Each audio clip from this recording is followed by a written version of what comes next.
Hello, it's me, Sarah, that divination witch. I hope you're all doing well. I am back with a witchy video. Let's get into it.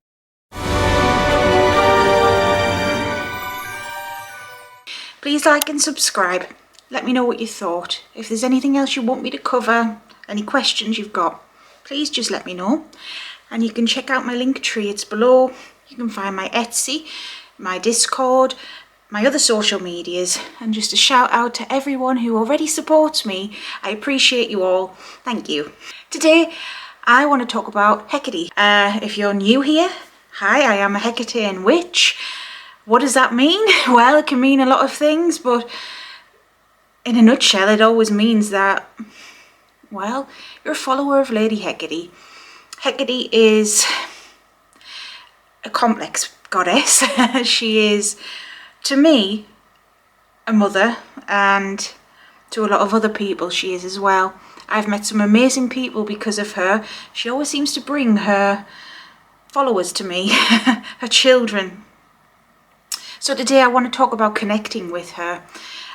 This video, from the outset, I will just say, it is my UPG. If you don't know what that means, it's unverified personal gnosis. So this is my experience. This is what I have learned about her. Just to keep in mind, everyone's experience is different. And just because I have experienced things like this doesn't mean you will, and vice versa. We're all different, and it's important to keep that in mind.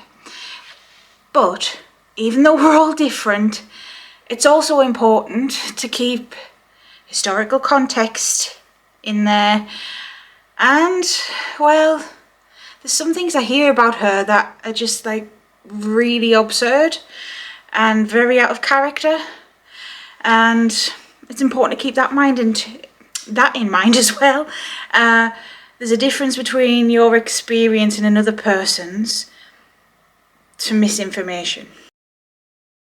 So yeah, Lady Hecate in a nutshell, if you were to Google her, you'll find out she's the goddess of witches. She is the goddess of necromancy, which is essentially working with the dead. Some people might call that mediumship as well.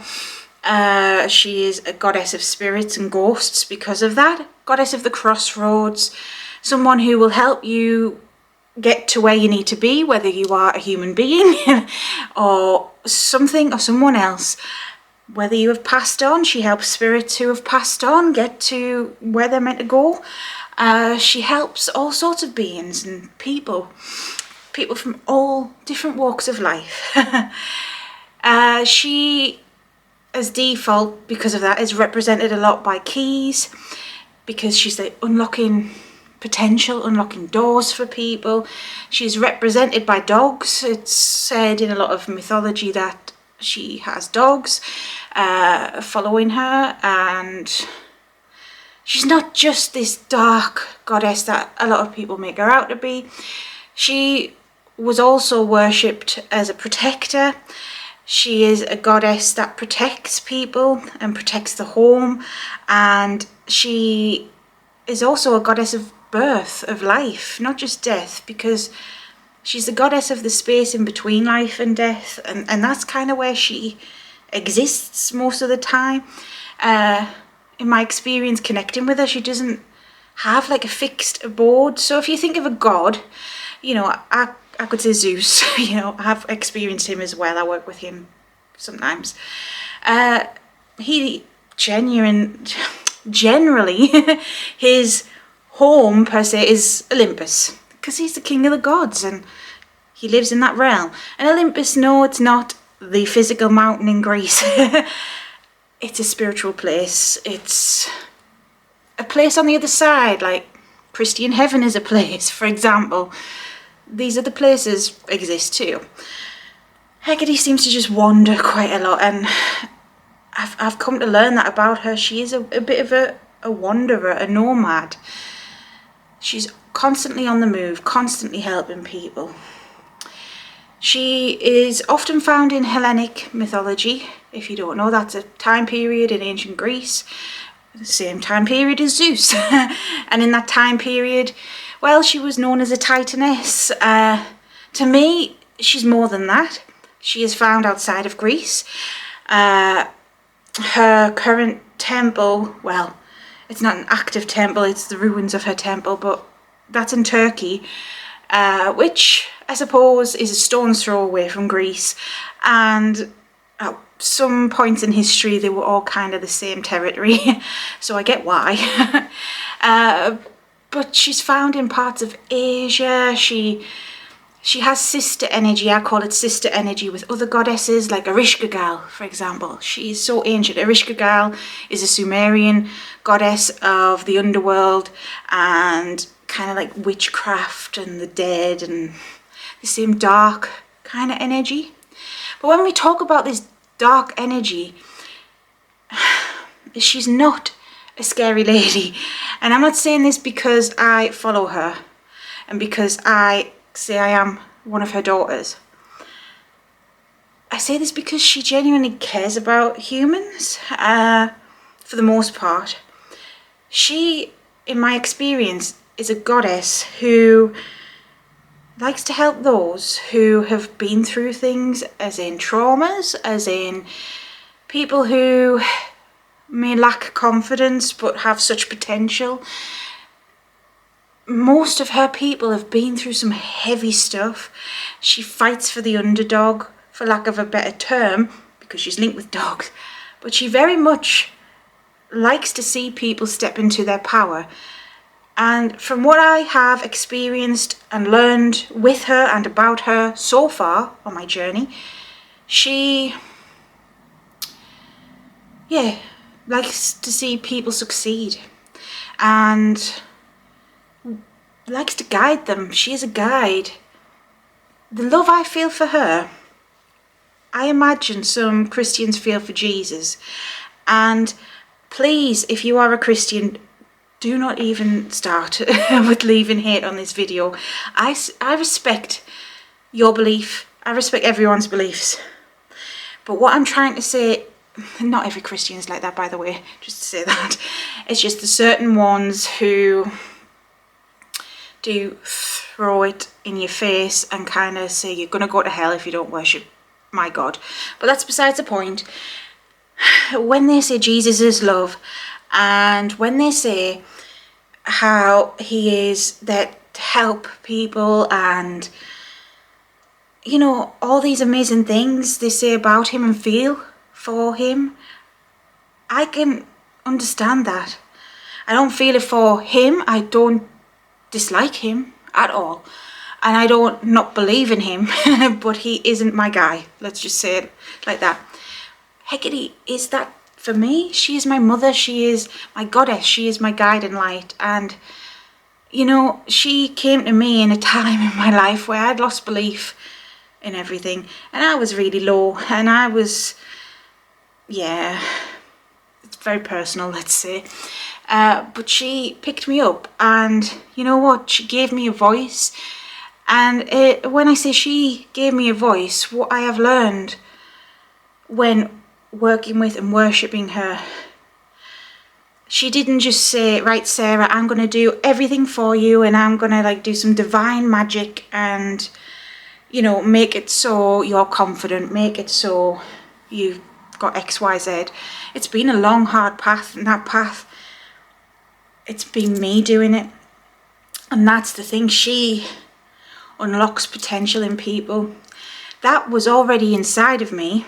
That potential was already deep down in there somewhere. But I was at a point in my life where I didn't believe in myself, in my own abilities, and she helped me see that I am deserving of my own inner power, my own strength, my own success. I'm deserving of that, and so are you, person watching. It doesn't matter who you follow or what religion you're in and whatever, you deserve as much as the next person. You deserve what you work hard for. Now, this comes into something I want to say about Lady Hecate, which in modern paganism and modern spiritual beliefs, I will do a video separate about it, but a lot of people lump her in, per se, with the infernals.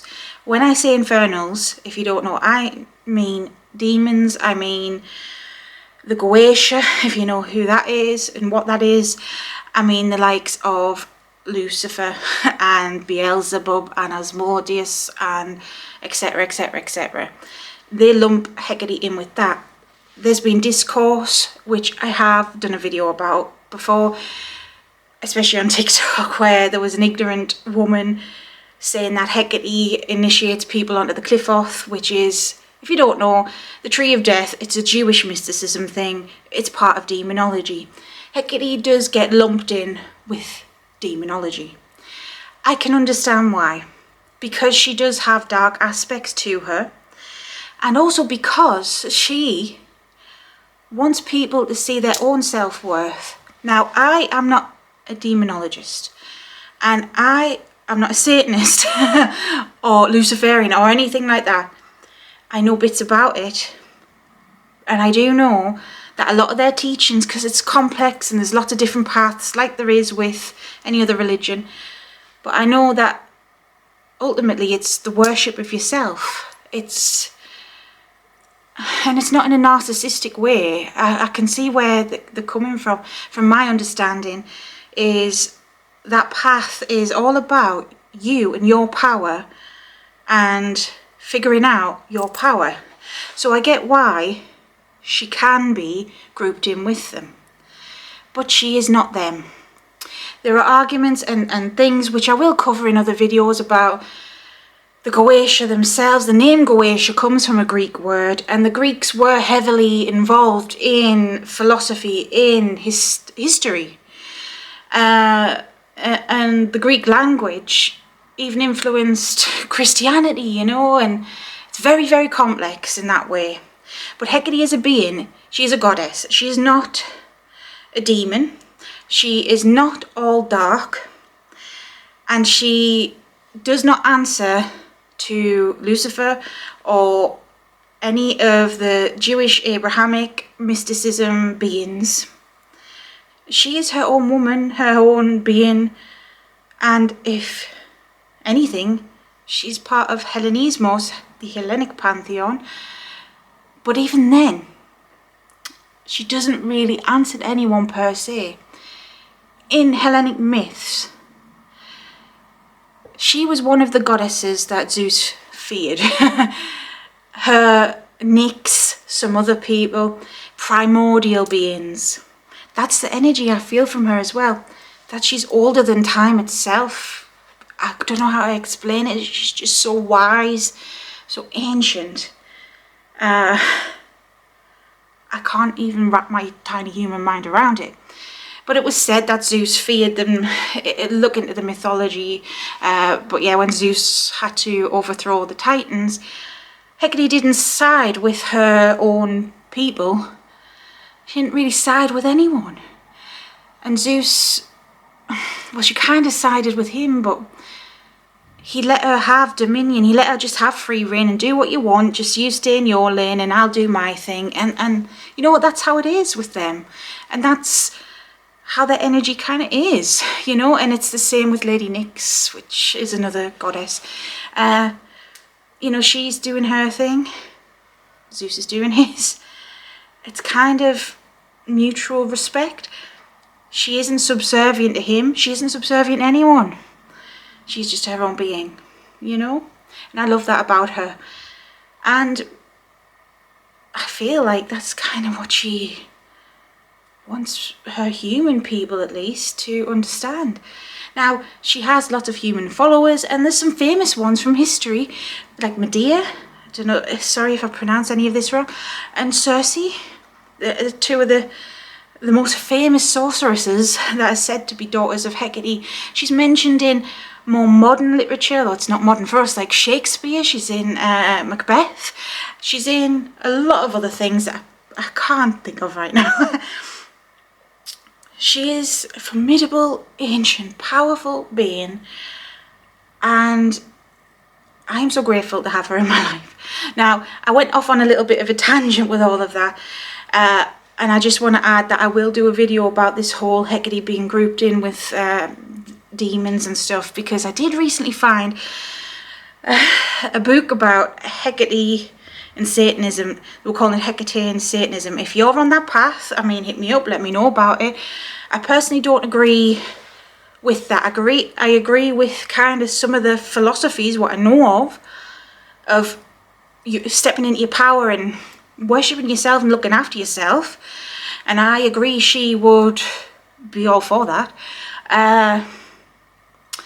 But yeah, I need to look at the full ins and outs of that, and I will do a video about it at some point, because what I've heard so far, it's a big red flag to me. I am sorry. It is. Now, in my experience, and I will put a timestamp here for anyone who just wants to know this bit, how do you connect with Hecate? I get asked this all the time because she seems to send her newbies to me and I love that. Even when people haven't realised who I am, they've just found my Etsy shop on Etsy, and if you just look at my Etsy shop, you can't, like if you looked at a listing, you can't really tell like I'm a major Hecate follower or anything like that. But I've had this asked numerous times. Now, how do you connect with her? Well, talk to her. And it's not like just talking to your imaginary friend. Reach out. It takes two to tango in this. She could be around you for years and you not realise. That's what happened with me. She's been around me like all my life and I didn't know because I was ignorant of this stuff. Once you start opening your mind, you can start to reach out as well. So, research her. Even the most basic mythology, read up on her. She would really appreciate that, and I think any god would. Any deity, any spirit would, you know. At least read up the basics about her. And give her a candle. Now, candles. She, in my personal experience, doesn't like white candles. And I have actually bought candles that other Hecatean witches have made that are white for her, and they will not light. I've tried several white candles with her. She just puts them out. The cheap ones, the expensive ones, the speciality ones, like you name it, I have tried to give her a white candle, and in the end, this was me. I mean, this was a while ago, but it started to annoy her. It was like, get the message, Sarah, I do not want a white candle. Now, this is where it comes to personal experience, because I've read books on Hecate that say white candles perfectly acceptable. And I have witnessed other people giving her a white candle. But for whatever reason, for me, she won't accept that. Preference, she loves black candles. That is because of her dark nature, and not because she's evil or bad or anything like that, but because she deals with death. She deals with the dark. She is a goddess of nighttime and the moon as well, because of all this, and it's a favourite time of day. So yes, black. Purple, because especially dark purple. Purple's the colour of magic. She likes purple. She likes reds, in my experience. Grey, blue, especially dark blue. Like, think of darker colours. I've never given her light colours like pink, and I mean bright pink, like oranges and yellows. Maybe a dark orange around Halloween time once. But think of your darker colours is what I would say. If your experience turns out to be different, and if she specifically says to you she wants white, listen, you know, I'm just talking default, which I will go on to in the next thing I'll mention is some of the offerings that she likes as well.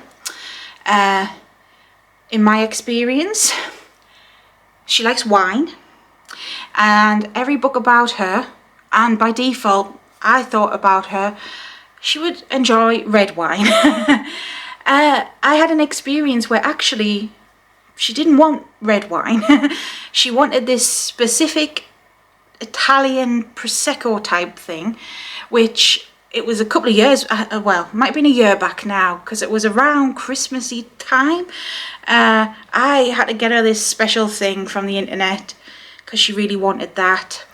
And it's a long story. Maybe I'll do a video about it sometime if you're interested. But if you were to just go off a textbook, you would think, oh, red wine. Because that's what I did. Like, I was giving her red wine for the longest time.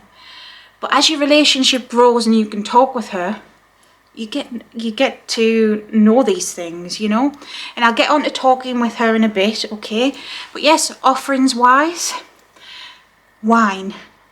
Normally red wine, but hey ho. She likes garlic. She loves garlic. And I believe it was something to do with magic. She's telling me now, actually, because she's listening to me making this. Something to do with magic. Garlic has something to do in ancient times with magic. I can't remember exactly. Lavender. Dragon's blood. When it comes to food, she likes fish. Now, in books, red mullet is a specific fish that she seems to like. But in my experience, smelly fish. I like smelly fish myself. Like, that sounds so wrong. But I eat mackerel and things like that. It's not everyone's taste, but I love mackerel. I love salmon, things like that. Stuff like salmon, yeah. She accepts that. She likes that. She likes fish. What else? Grapes, olives, pomegranate. Very much pomegranate. What else off the top of my head? I can't. She's saying like hearty dishes if you were to give her food. And just water as well. Just water sometimes. And especially if you could put the water out under the moon. Doesn't have to be a special moon. I think this is a hint. Water. There's certain crystals she may like over other ones. Amethyst, labradorite. Labradorite is a stone of magic. So is amethyst. It's all about psychic abilities. And it's purple. Symbolism of keys. If you've got any old keys. She seems like obsidian crystals, like dark crystals. Stuff that you could use for divination. So offerings of like shiny mirrors and crystal balls, and you know, if you've got a black mirror, like a scrying mirror, if you do divination with her, she loves that because she got that from her mother. Tarot, bones, that's another offering. Dead things, as macabre as that sounds. I'm not saying go do anything illegal here, but you know, if you know how people have taxidermy sort of things. Owls, she loves owls. She loves dogs, that's a given. Dragons, serpents, horses, cows, ravens, crows sometimes, but not in my experience. Again, that's a UPG. A lot of people say about crows and ravens like dark birds, but I've never had that with her. But hey ho, on her altar with me, you know, there's some things I don't think she minds me sharing. I normally keep tarot decks specific to her. You know, you'll find this in deity work, especially if you do divination. Sometimes a spirit or deity can claim a tarot deck. It's just what they prefer to use, whether it's the artwork they're drawn to or the style of it or the way it's laid out or whatever. Yeah, they're like the claim things. I have like personal jewellery to her on there. I have a goblet that is hers, a glass that is hers, owl things, little trinkets I've found. I've talked about in other videos how sometimes you can be out and about and you feel a little tap on the shoulder and it's kind of like someone going, oh, buy that, I really want that, you know. That can sometimes happen. In Lady Hecate's case, I had it happen recently, but not with a physical, tangible item. It was with a reading. Sometimes I get readings from other people, especially people I do not know. And a good place for me to just find a random person is Etsy. And she got me drawn to someone who I haven't had the reading yet at the time of filming, but it just popped up. I was actually looking for a reading to do with my pets because I wanted someone who was good at connecting with animals to reach out to my dead pet, basically. And this Hecate reading popped up in the middle of the pet stuff. She likes flowers too. She likes roses. I said lavender already.